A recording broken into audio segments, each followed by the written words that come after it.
अपन complete कर चुके और अपने शानदार तरीके से एक एक नियम मैंने आपको समझाया है। अब दोस्तों राजस्थान सेवा नियम का मैं एक एक नियम शानदार तरीके से सरल भाषा में समझाता आ रहा हूँ। अगर किसी भाई को कोई नियम समझ में नहीं आए तो क्लास को दोबारा देख के समझ ले, फिर भी समझ में नहीं आए तो दोस्तों कमेंट बॉक्स में आप कमेंट करें, मैं आपके लिए अवेलेबल हूँ। दोस्तों राजस्थान सेवा नियम का अपन ने नियम संख्या 80 तक पढ़ लिया था और दोस्तों अपन आज नियम संख्या 81 से नियम संख्या 86 तक पढ़ लिया था। नियम संख्या 87 से आज प्रारंभ करेंगे और अध्याय संख्या 11 करेंगे। इससे पहले जो अपन पढ़ रहे थे वो अध्याय संख्या कितने था, 10 था।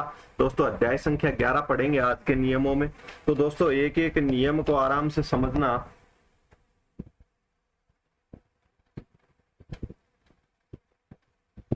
सबसे पहले दोस्तों नियम संख्या 87।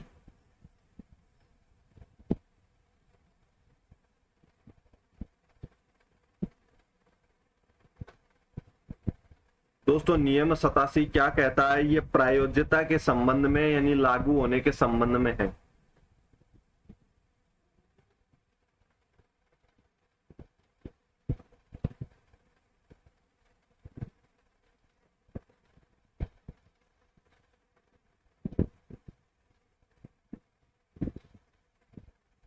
एप्लीकेबिलिटी यानी प्रायोज्यता यानी लागू होने के संबंध में ये नियम क्या कहता है, ये नियम कहता है कि देय अवकाश, दोस्तों ये नियम कहता है देय अवकाश की प्रकृति, देय अवकाश की प्रकृति व अवकाश की अवधि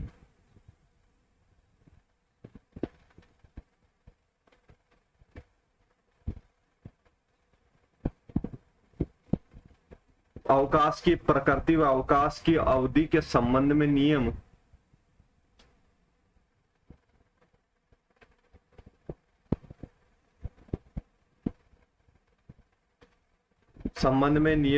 स्थायी पदों पर स्थायी रूप से कार्य करने वाले कर्मचारियों पर लागू होंगे।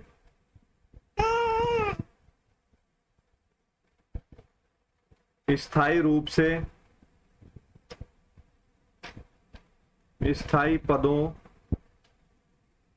पर कार्य करने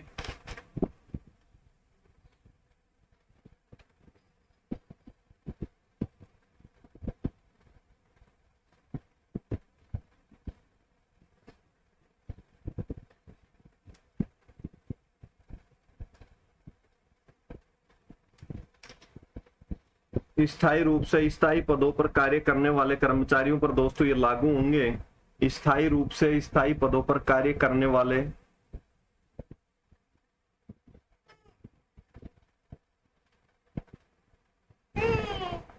कर्मचारियों पर ये नियम लागू होंगे। कौन किसके संबंध में दोस्तों, दोस्तों ये एक मेरा छोटा बेटा है, ये परेशान कर रहा है। घर वाले कहीं बाहर गए हुए हैं कोई काम से और ये मेरे पास है, ये परेशान कर रहा है, क्लास नहीं बनाने देता। 1 मिनट रुकना बेटा। क्या है, ये लो बेटा, ये ले लो ना, ये लो, ये लो, इससे खेल ले, इस पे इससे खेल ले, इस पे नहीं आना। नहीं बेटा कोटे बेटा, तेरे पाँव ही पाँव। 1 मिनट बेटा।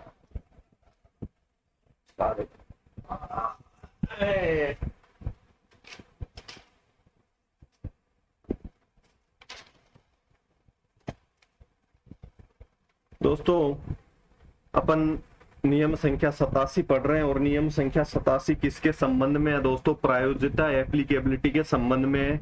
ये नियम संख्या की अध्याय 11 किस किस पर लागू होगा इसके संबंध में है।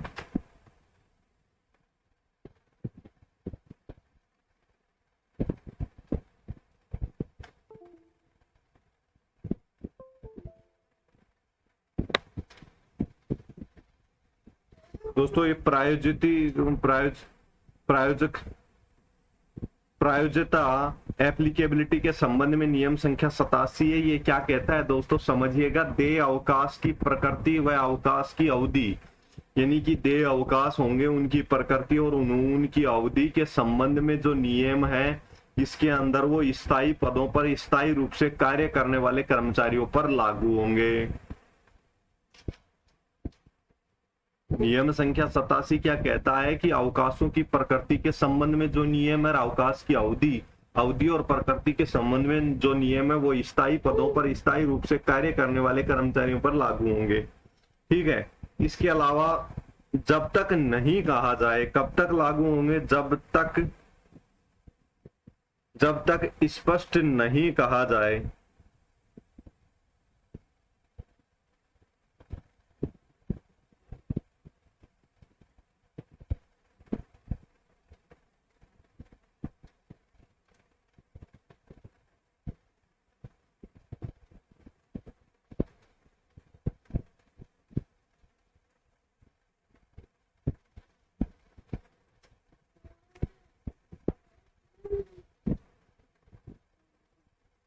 तो दोस्तों ये क्या कहता है कि देय अवकाश की प्रकृति और अवधि के संबंध में जो भी नियम है वो स्थायी पदों पर स्थायी रूप से नियुक्त होने वाले कर्मचारियों पर लागू होंगे। जब तक स्पष्ट रूप से अस्थायी कर्मचारियों पर भी लागू होंगे ऐसा नहीं कहा जाए तब तक ये अस्थायी कर्मचारियों पर लागू नहीं होंगे।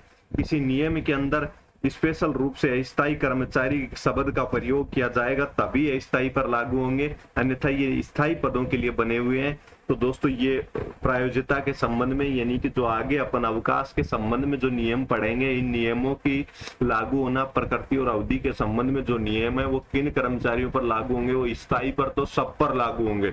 स्थायी जो भी कर्मचारी उन सब पर लागू होंगे, लेकिन अस्थायी कर्मचारियों पर जहाँ पे जिस नियम के अंदर अस्थायी कर्मचारी शब्द का प्रयोग किया जाए वहां पर अस्थायी कर्मचारियों पर लागू होंगे स्थायी के साथ साथ। तो दोस्तों ये तो हो गया नियम संख्या 87 प्रायोजिकता के संबंध में, आपको समझ में आ गया होगा।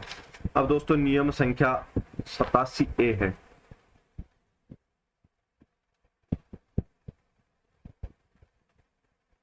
ए को कह भी बोल सकते हैं। ये है अवकाश लेखे के संबंध में।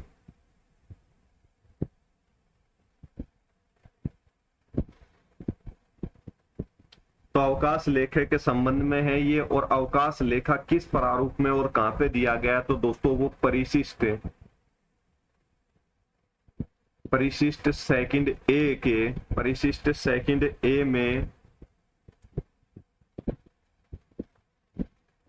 में अंकित प्रपत्र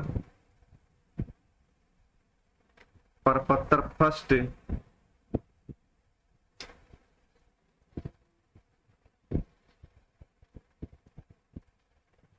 दोस्तों अवकाश लेखों के संबंध में क्या कहा गया है? परिशिष्ट सेकंड ए में अंकित प्रपत्र फर्स्ट में रखा जाएगा।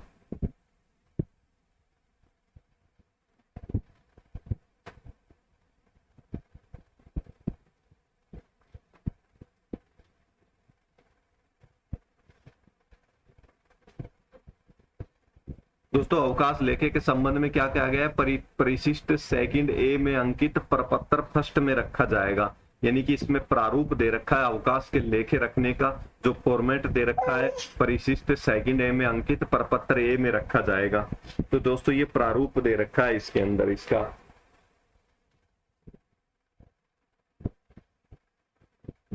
बेटा ऐसे नहीं होता यार, काम कर लेना तो मेरे को। ऐसे थोड़ी होता है, ऐसे थोड़ी होता है।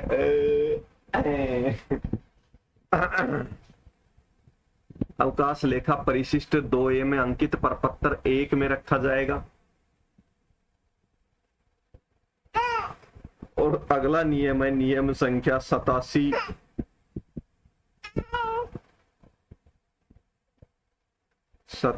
ख। दोस्तों नियम संख्या 87 ख क्या कहता है? ये बताता है अवकाश लेखे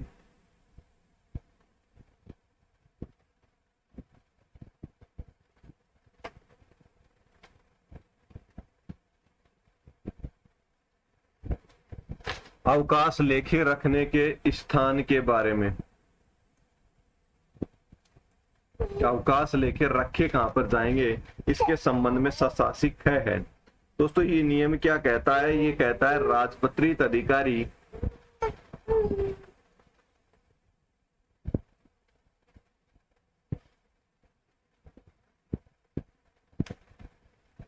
राजपत्रित अधिकारी का अवकाशों का लेखा कहाँ पे रखा जाएगा? वो रखा जाएगा सेवा पुस्तिका, जहाँ पे रखी जाएगी उसकी सेवा पुस्तिका।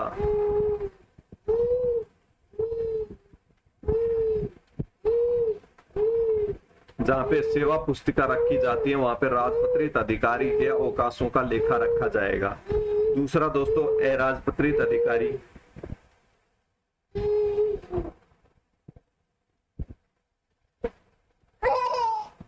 तो दोस्तों अराजपत्रित अधिकारी के अवकाशों का लेखा कहाँ पे रखा जाएगा? उस कार्यालय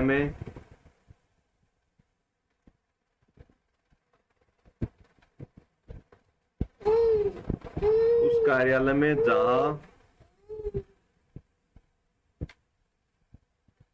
वो नियुक्त है, यानी कि जहां पे वो नौकरी कर रहा है वहां पर उसी कार्यालय में रखा जाएगा। नियुक्त है किसके पास? कार्यालय अध्यक्ष के पास।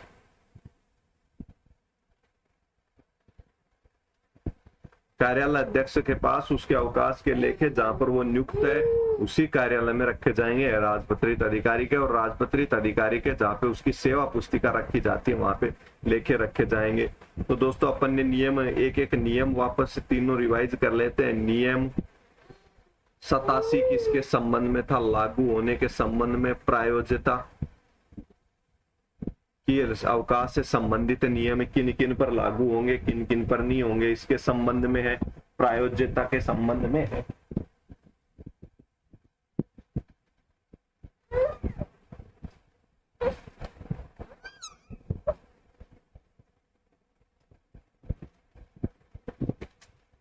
प्रायोज्यता के संबंध में है। दूसरा अपन ने देखा नियम संख्या 87 ये किसके संबंध में दोस्तों? ये अवकाश लेखे रखने का इसमें प्रारूप दे रखा है। परिशिष्ट सेकंड ए के प्रपत्र फर्स्ट में लेखे रखे जाएंगे, अवकाश से संबंधित लेखे। और नियम संख्या 87 ख पढ़ा अपन ने, ये क्या कहता है कि अवकाश लेखे कहाँ रखे जाएंगे? तो राजपत्रित अधिकारी के कहाँ रखे जाएंगे लेखे? राजपत्रित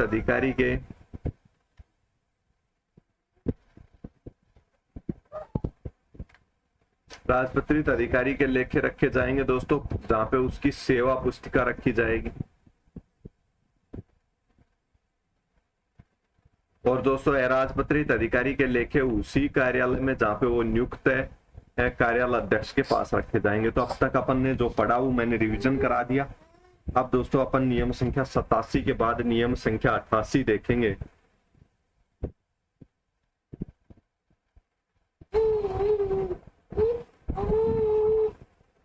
विभिन्न प्रकार के अवकाशों का संबंध।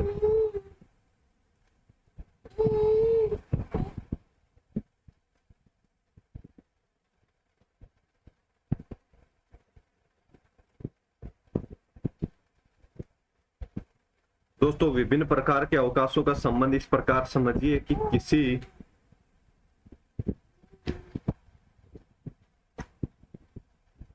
किसी भी प्रकार के अवकाश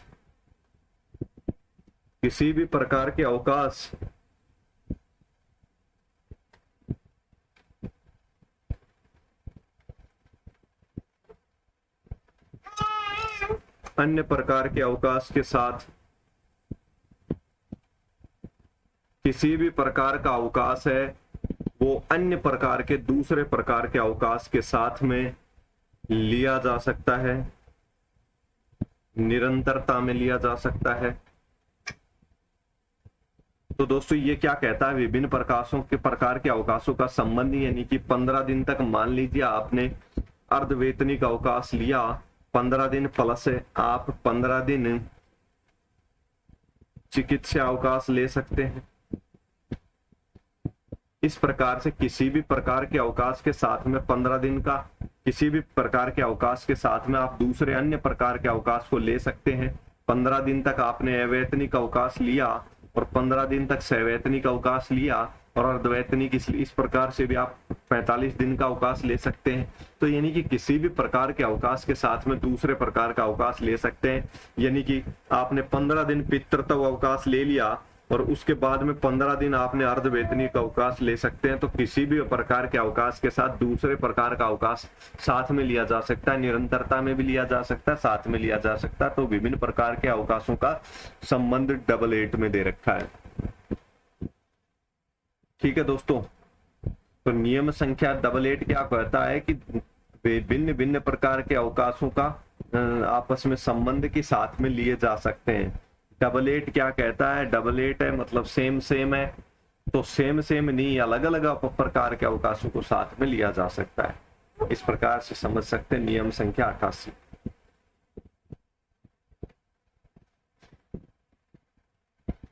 और दोस्तों आज की क्लास का ये नियम संख्या 89 लेते हैं अब अपन। ये क्या कहता है दोस्तों? सेवानिवृत्ति दिनांक के उपरांत अवकाश।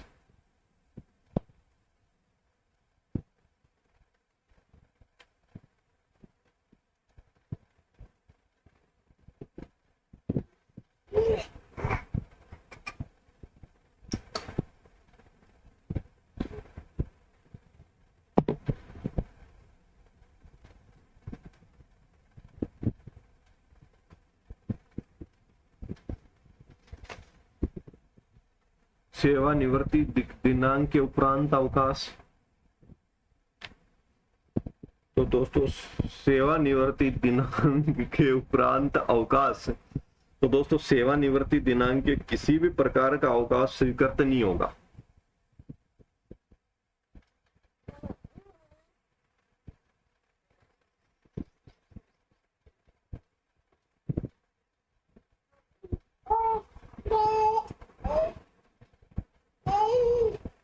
तो दोस्तों किसी भी प्रकार का अवकाश सेवानिवृत्ति के दिनांक के बाद, रिटायरमेंट होने के बाद, तो दोस्तों जो कोई कर्मचारी रिटायर हो गया, कर्मचारी सेवानिवृत्त हो गया, तो दोस्तों उसके बाद तो उसको प्रतिदिन अवकाश है, तो उपरांत अवकाश किसी भी कर्मचारी को स्वीकृत नहीं किया जा सकता। तो दोस्तों ये तो सिंपल सी बात है, तो 8-9 में दे रखा है। लेकिन दोस्तों अपन नियम संख्या 65 में भी कोई बात पढ़ के आए थे कि सेवानिवृत्ति के उपरांत अवकाश स्वीकृत किया जा सकता है, लेकिन वो केवल एक परिस्थिति में है। तो दोस्तों उसको क्या कहेंगे? यहाँ पे अपवाद में लिखेंगे। अपवाद क्या बनता है? यानी कोई कर्मचारी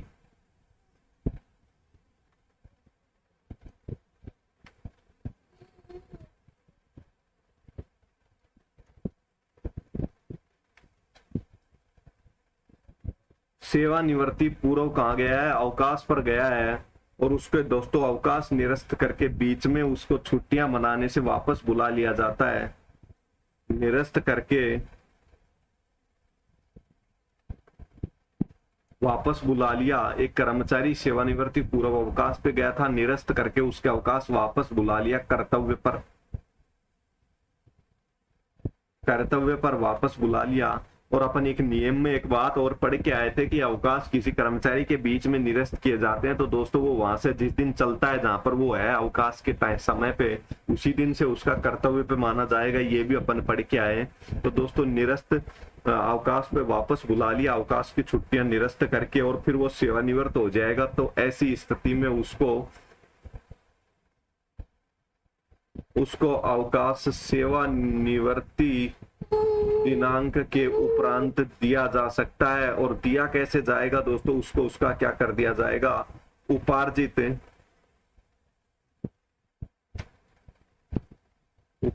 अवकाश के रूप में भुगतान, उपार्जित अवकाश के रूप में उसका क्या कर दिया जाएगा? भुगतान कर दिया जाएगा। अब समझिएगा दोस्तों, सेवानिवृत्ति दिनांक के उपरांत अवकाश यानी कि सेवानिवृत्त हो रहा है कोई आदमी, आज रिटायर हो रहा है, उसके बाद में उसको अवकाश, तो दोस्तों अवकाश नहीं दिया जाएगा, स्वीकृत नहीं किया जाएगा। ये नियम तो यही कहता है, नियम संख्या 89 यही कहता है। लेकिन इसका एक अपवाद दे रखा है इसी नियम में कि कोई कर्मचारी है सेवानिवृत्ति पूर्व, सेवानिवृत्ति से पहले अवकाश पे गया था, जस्ट पहले कुछ दिन पहले, और दोस्तों उसको किसी कर्तव्य की वजह से उसको वापस बुला लिया जाता है। अपन पढ़ के आए कि किसी भी कर्मचारी के कभी भी अवकाश निरस्त किए जाते हैं, तो उस अधिकार के तहत उसके अवकाश निरस्त करके उसको वापस बुला लिया कर्तव्य पे। तो ऐसी स्थिति में अवकाश सेवानिवृत्ति के बाद उसको अवकाश स्वीकृत किए जा सकते हैं, और वो स्वीकृत किस प्रकार से? उपार्जित अवकाश के रूप में उसको भुगतान करके स्वीकृत कर दिए जाएंगे। तो ये इस नियम का अपवाद हो गया। तो नियम संख्या 8-9 आपको समझ में आया होगा। अब नियम संख्या 8-9 का अपन आगे पॉइंट देखते हैं।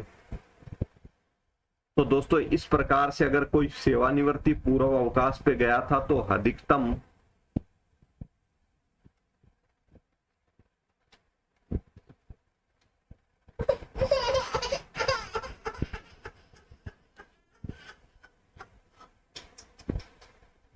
क्या हुआ क्या हुआ क्या हुआ? शाबाश, आ जाओ, अरे आ जाओ, और मुर्गा, अरे अरे अरे बेटे, प्यारे बेटे ऐसे नहीं करते। और नो कोई बात बेटा, क्या कर रहा था, क्या कर रहा था? आप मुर्गे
क्षमा चाहूंगा दोस्तों, आपका थोड़ा सा समय वेस्ट किया मैंने, इसके लिए माफी चाहता हूं। दोस्तों अधिकतम सेवानिवृत्ति पूर्व अवकाश होते हैं जो निरस्त कर दिए गए। ऐसे अवकाश कितने बाद में, सेवानिवृत्ति के बाद में ऐसे कितने अवकाशों का भुगतान किया जा सकता है, उसकी अपन अधिकतम संख्या देख रहे हैं। तो दोस्तों ऐसे अधिकतम 120 दिन के अवकाशों को स्वीकृत किया जा सकता है। दोस्तों ऐसे अधिकतम 120 दिन के अवकाशों को क्या किया जा सकता है, स्वीकृत किया जा सकता है।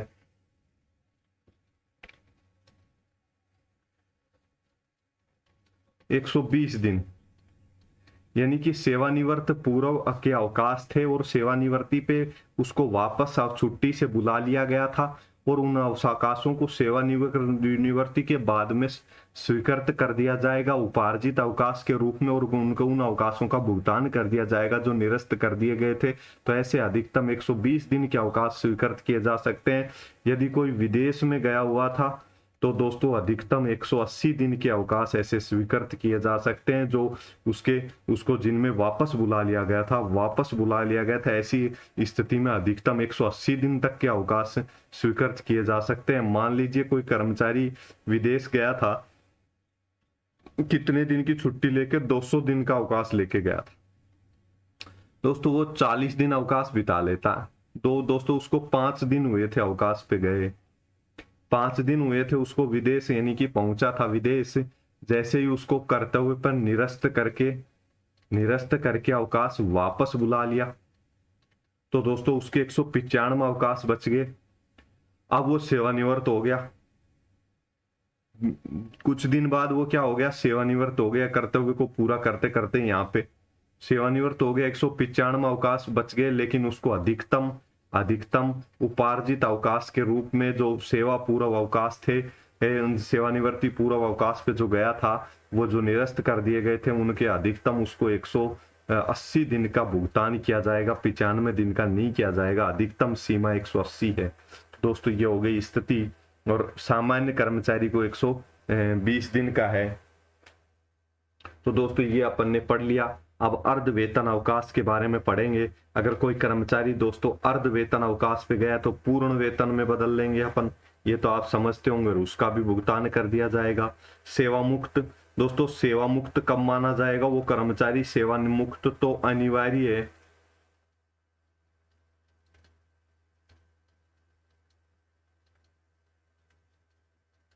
अनिवार्य सेवानिवृत्ति की दिनांक को ही वो कर्मचारी सेवानिवृत्त मान लिया जाएगा। अब किसी कर्मचारी की मान लीजिए सेवा अवधि बढ़ा दी गई है, मान लीजिए सेवानिवृत्ति के बाद सेवा अवधि बढ़ा दी गई है, सरकार को दोस्तों किसी कर्मचारी की आवश्यकता है, सेवानिवृत्त हो रहा है, रिटायर हो रहा है और उसकी सेवा अवधि बढ़ा दी है कि इसको 1 वर्ष के लिए सेवा अवधि बढ़ा दी। ऐसा सामान्यतः दोस्तों आईएएस की स्थिति में होता है।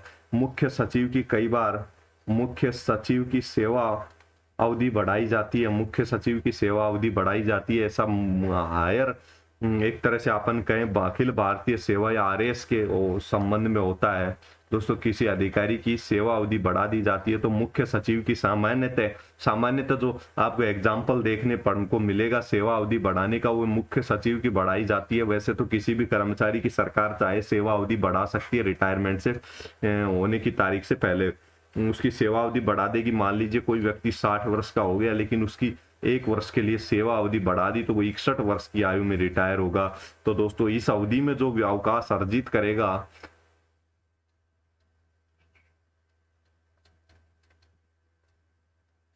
इस अवधि में जो अवकाश अर्जित करेगा प्लस पहले के उसके रिटायरमेंट 60 साल पे हो रहा था, उस अवधि में जो अवकाश अर्जित किए थे उन दोनों को क्या करेंगे, जोड़ देंगे और जोड़ करके उसमें से घटा देंगे जो उसने बाद में या पहले यानी कि सेवानिवृत्त 60 वर्ष की आयु में होने वाला था, 1 वर्ष की वृद्धि कर दी सेवा की, या तो उसने यहाँ पे अवकाश लिए कुछ अर्जित अवकाशों में से, या फिर उसने पहले जो अवकाश लिए उनको घटा देंगे और बचे हुए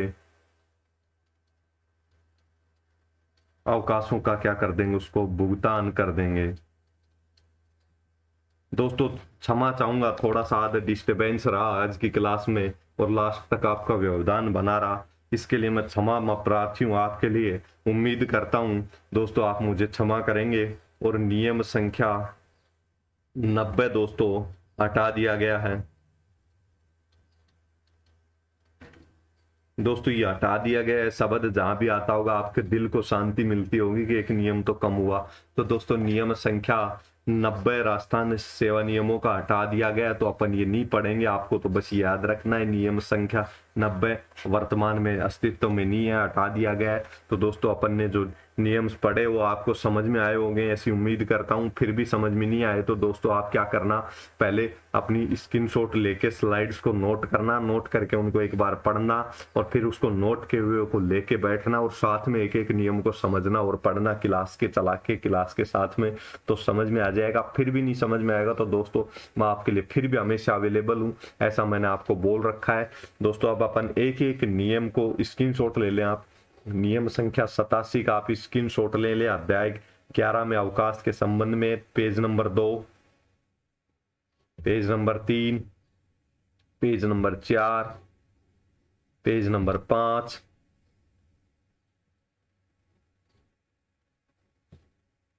दोस्तों एक बार वापस से स्क्रीनशॉट ले लें। Page number 1, page number 2, page number 3, page number 4, page number 5। दोस्तों यहां तक अपन ने नियम संख्या 90 तक कंप्लीट कर लिया। दोस्तों अगर मुझे समय मिलेगा तो शाम तक दूसरी क्लास लेके आऊंगा, उसमें अपन आगे के कुछ नियम देखेंगे। तो दोस्तों आज की क्लास में इतना ही। दोस्तों आप कमेंट करके बताना आपको कैसी लग रही है क्लास। और जो दोस्तों जिन दोस्तों ने ये कहा था कि सर लिंक चाहिए, किसका लिंक था दोस्तों, हाँ आपने कोई ग्रुप क्रिएट कर रखा है तो उस ग्रुप में हम जुड़ना चाहेंगे। तो दोस्तों मैं आपके लिए एक मेरा अकाउंट है जिसको अपन टेलीग्राम चैनल पे विक्रांत यादव नाम से अकाउंट है और उस पे मैंने जूनियर अकाउंटेंट का एक ग्रुप क्रिएट किया है। उस ग्रुप पर अपन दोस्तों आप सब उस ग्रुप को ज्वाइन कर सकते हैं, उस ग्रुप को आप सब ज्वाइन कर सकते हैं। और उसका लिंक मैं इस क्लास के नीचे आपको नहीं सॉरी इससे इस क्लास के नीचे उपलब्ध नहीं करा पाऊंगा, तो अगली क्लास के नीचे आपको मिल जाएगा। धन्यवाद दोस्तों, आज की क्लास में इतना ही।